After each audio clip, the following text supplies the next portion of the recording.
अस्सलाम वालेकुम दोस्तों, आप सब तो जानते ही हैं कि अमेरिका एक सुपर पावर मुल्क है। ऐसा मुल्क जिसकी ताकत पूरी दुनिया में चलती है, जिसकी मईशत और तरक्की की पूरी दुनिया मिसाल देती है। पर दोस्तों, कभी आपने सोचा है ये मुल्क आखिर सुपर पावर बना कैसे? तो आइए इस वीडियो में हम आपको बताते हैं कि अमेरिका दुनिया का सबसे ताकतवर मुल्क कैसे बना। दोस्तों, 1800 से पहले हिंदुस्तान और चीन दुनिया की सबसे बड़ी सुपर पावर थी। दुनिया में सबसे ज्यादा तिजारत और मईशत की सरगर्मियां इन्हीं दोनों मुल्कों में होती थी। मगर 1900 के बाद से अमेरिका की जीडीपी दुनिया भर में सबसे ज्यादा हो गई। सिर्फ 100 सालों के अंदर अमेरिका नीचे से सबसे ऊपर आ गया। अब ये कैसे हुआ? आइए वक्त में थोड़ा सा पीछे चलते हैं। 1992 में क्रिस्टोफर कोलंबस, जो कि एक इटालियन एक्सप्लोरर थे, उन्होंने नॉर्थ अमेरिका के पास कुछ कैरेबियन आइसलैंड की डिस्कवरी की। इसी डिस्कवरी के बाद ही यूरोपियन को अमेरिका के बारे में पता चला और वो आहिस्ता आहिस्ता अमेरिका में अपनी कॉलोनीज बनाना शुरू करने लगे। स्पेन, ब्रिटिश और फ्रांस, वो 3 मुल्क थे जिन्होंने नॉर्थ अमेरिका में अपने लोगों को भेजा और वहाँ अपनी कॉलोनीज बनाना शुरू की। उस वक्त अमेरिका में रेड इंडियंस रहते थे, जिन्हें हम नेटिव अमेरिका के नाम से जानते हैं। वक्त के साथ साथ रेड इंडियंस, जिन्हें हम नेटिव अमेरिकन कहते हैं, उनकी तादाद लगभग 90% तक कम हो गई, जिसकी एक बहुत बड़ी वजह अमेरिका का अपने साथ स्मॉल पॉक्स और मीजल्स जैसी बीमारियां लाना। इन बीमारियों से लड़ने के लिए रेड अमेरिकन के पास वो ताकत नहीं थी जिससे उनकी आबादी ना होने के बराबर रह गई थी। इसके बाद 4 जुलाई 1776 को नेटिव अमेरिका ने इन ब्रिटिश से आजादी हासिल की और इस तरह यूनाइटेड स्टेट ऑफ अमेरिका वजूद में आया। अमेरिका की जीडीपी में बेहतरी 1850 के बाद आना शुरू हुई, क्योंकि उस दौर में ज्यादातर मुल्कों में ब्रिटेन, फ्रांस और स्पेन का राज होता था। ये वही वक्त है जब हिंदुस्तान में ब्रिटिश का कब्जा था। अब यूएसए अपनी आजादी हासिल करने के बाद एक जमहूरियत पसंद मुल्क बन चुका था। अब इस वक्त जो मुल्क भी आजाद होता वो ये सोचता कि क्या वो ब्रिटेन, स्पेन और फ्रांस के साथ मिल जाए या अमेरिका के साथ जुड़ जाए। तो अक्सर मुल्क अमेरिका के साथ जुड़ना चाहते थे, क्योंकि उनके साथ जुड़ने से उनको वो सारे हकूक और फायदे मिलते थे जो एक अमेरिका के शहरी को मिलते थे। अब जैसे कि 1836 में टेक्सास ने मेक्सिको से आजादी तो हासिल कर ली थी, मगर आजादी के बाद मेक्सिको इतना टेक्सास को तंग कर रहा था कि उन्होंने अमेरिका के साथ जुड़ना ज्यादा बेहतर समझा, ताकि मेक्सिको से अपनी जान बचा सके और वहाँ के लोग एक अच्छी जिंदगी गुजार सके। इसी तरह बहुत सारे मुख्तलिफ ममालिक जो यूरोपियन ममालिक से आजादी हासिल करते गए, अमेरिका के साथ जुड़ते चले गए और इसी तरह यूनाइटेड स्टेट ऑफ अमेरिका बड़ा बनता चला गया। अब इसके पीछे भी अमेरिका का एक अपना मकसद था। उसका इरादा था कि ज्यादा से ज्यादा रियासत को अपना हिस्सा बनाए ताकि अमेरिका और मजबूत हो सके। इसीलिए 1876 में अलास्का को अमेरिका ने रशिया से 7.2 मिलियन की कीमत में खरीदा। इसी तरह हवाई की स्टेट पे 1898 में कब्जा करके उसको अमेरिका का हिस्सा बना लिया। तो 1900 तक यूएसए अलग अलग स्टेट्स को अपना हिस्सा बनाता चला गया और एक बहुत बड़ा मुल्क बनता चला गया। याद रखें दोस्तों,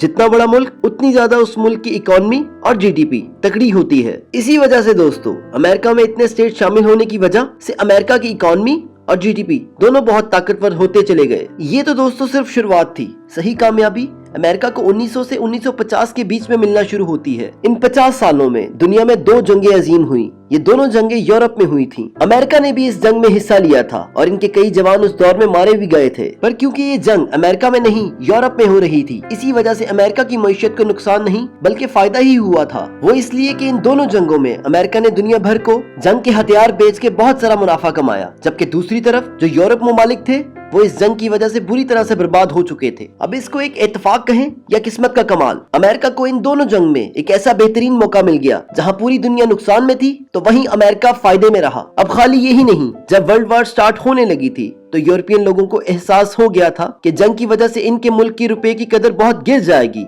तो लोगों ने अपना पैसा बचाने के लिए अमेरिका के डॉलर खरीदे, क्योंकि जंग तो सिर्फ यूरोप ममालिक में हो रही थी। तो लोग जानते थे कि अमेरिका के डॉलर खरीदने से इनके पैसे महफूज रहेंगे। अब इसी वजह से दोस्तों अमेरिका के डॉलर की कदर बहुत बढ़ चुकी थी। अब 1944 में जब जंग अजीम दोम अपने आखिरी मराहिल में थी तो 44 दोस्त ममालिक ने यह फैसला किया कि वो अपने मुल्क के रुपए को स्टेबल रखने के लिए अमेरिका के डॉलर के साथ लिंक कर देंगे। अब 44 ममालिक वाली टीम ने दूसरी जंग अजीम जीती और इसी तरह यूएस डॉलर एक इंटरनेशनल करेंसी बन गई। अब 1950 के बाद अमेरिका और सोवियत यूनियन यानी रशिया, दोनों मुल्क दुनिया की सबसे बड़ी सुपर पावर बन के सामने आए और यहाँ शुरुआत हुई दोनों मुल्कों के दरमियान कोल्ड वॉर की। ये एक नजरिए की जंग थी। कोल्ड वॉर में दोस्तों जंग तो होती है, मगर हथियारों से नहीं और गालियों से नहीं, बल्कि लोगों के नजरिए बदल के, कौम को आपस में लड़ाकर और उनके बीच नफरतें फैला देने की जंग होती है ताकि एक मुल्क अंदर से कमजोर हो सके। अब उस जमाने में अमेरिका कैपिटलाइजेशन के नजरिए को सपोर्ट करता था, यानी ऐसी आइडियोलॉजी जहां लोग अपनी मर्जी से चीजों की कीमत और उनकी मांग बढ़ा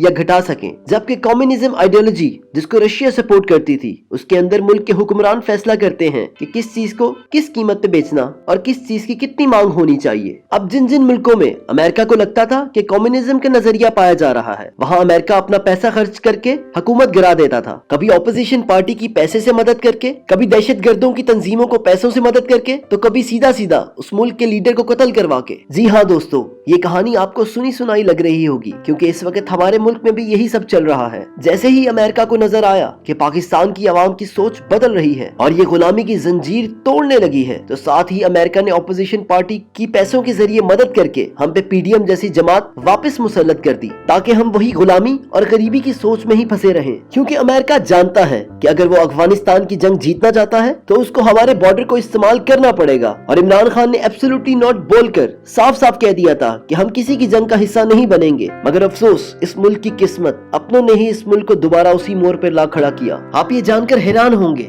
कि 1983 में अमेरिका ने ही तालिबान की फंडिंग की थी ताकि वो रशिया के खिलाफ उठ खड़े हों और उनसे आजादी हासिल कर सकें, ताकि रशिया कमजोर पड़ जाए। पर उनको क्या मालूम था कि आने वाले वक्त में अमेरिका ही अफगानिस्तान पे कब्जा करने के लिए उनके बेगुनाह लोगों का खून बहाएगा। अफगानिस्तान के साथ साथ ईरान, कोंगो, चिली और बहुत सारे दूसरे ममालिक में भी यही कहानी सुनने को मिली। अमेरिका के इन सब ममालिक की अंदरूनी सियासत में मुदाखलत की, जिसकी वजह से ये सब मुल्क अमेरिका के पैसों पे इन्हिसार करना शुरू हो गए। बिल्कुल इसी तरह आज पाकिस्तान हर मामले में अमेरिका पे इन्हिसार करता है, फिर चाहे वो सियासी मामला हो या माशी तरक्की। 1990 के बाद सोवियत यूनियन यानी रशिया टूट गया था, जिससे अजरबैजान, कजाकिस्तान जैसे छोटे मुल्क वजूद में आए। रशिया के टूटने के बाद दुनिया में सिर्फ एक ही सुपर पावर रह गई थी, जिसका नाम यूनाइटेड स्टेट ऑफ अमेरिका था। इन्हीं वजूहात की वजह से अमेरिका मजीद ताकतवर बनता चला गया। यही वजह है कि अमेरिका के 800 से ज्यादा मिलिट्री बेसिस 70 से ज्यादा ममालिक में मौजूद है, जो कि ये साबित करने के लिए काफी है कि अमेरिका इस दुनिया की इकलौती सुपर पावर है। इस सब के साथ साथ एक और अहम वजह अमेरिका की वो पॉलिसीज थी